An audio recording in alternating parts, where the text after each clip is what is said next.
Hi everyone, it's me. இன்றைக்கி என்னோட அந்தமானோட டே 6 vlog தான் பார்க்க போகிறீங்க. இன்றைக்கி ரொம்ப சேடான டேங்க.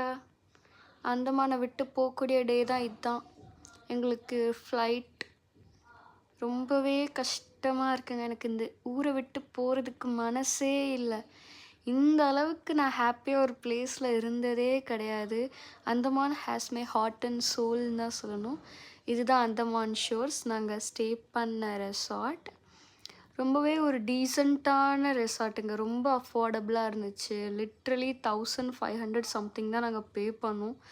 அதுக்கு அந்த அளவுக்கு ரொம்பவே சஃபஸ்டிகேட்டடாக இருந்துச்சு. எல்லாமே கொடுத்தாங்கங்க. வாட்டர்லேருந்து டென்டல் கிட் கொடுத்தாங்க, நிறைய கொடுத்தாங்கங்க.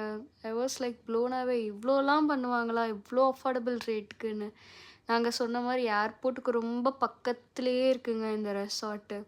லைக் நீங்கள் ஃப்ளைட் லேண்ட் ஆகுறது எல்லாமே பார்க்கலாம். ஸோ வாக்கபிள் டிஸ்டன்ஸ் தான். எங்களுக்கு கேப் எதுவுமே புக் பண்ணியெல்லாம் நாங்கள் போல். நாங்கள் நடந்தே போயிட்டோம். பிகாஸ் இங்கே ரெசார்ட் இருக்கிறோம், அப்படி நடந்து போகிற டிஸ்டன்ஸில் தான் ஏர்போர்ட். இதுதான் அந்தமானோட ஏர்போர்ட்டுங்க.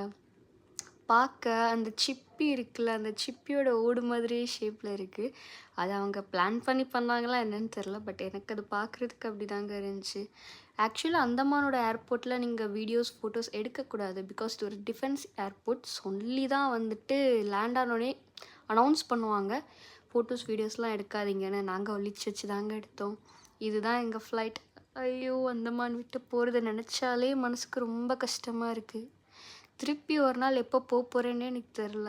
அங்கே போன அப்படியே ஹாப்பி மெமரிஸ். எப்போ அந்த வீடியோ ஃபோட்டோஸ் பார்த்தாலுமே ஒரு ஹாப்பியான மெமரிஸ் என் மைண்டுக்குள்ளே அப்படியே ஃப்ளட் ஆகிக்கிட்டே இருக்கும். ஒரு 6 days எப்படி போச்சுன்னே தெரில. நம்பவே முடியலங்க. 6 days இங்கே வீட்டில் இருந்தால் அந்த 24 hours அப்படியே ஒரு யுகம் மாதிரி இருக்கும். அங்கே ஒரு 6 days அப்படியே ஃப்ளிக்கரில் போயிடுச்சு.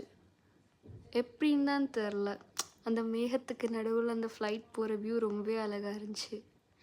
தென் finally back to home. Chennai வந்து லேண்ட் ஆகிட்டு ஒரு ப்ரௌனி சாப்பிட்டு வேலையை முடிச்சிட்டோம்.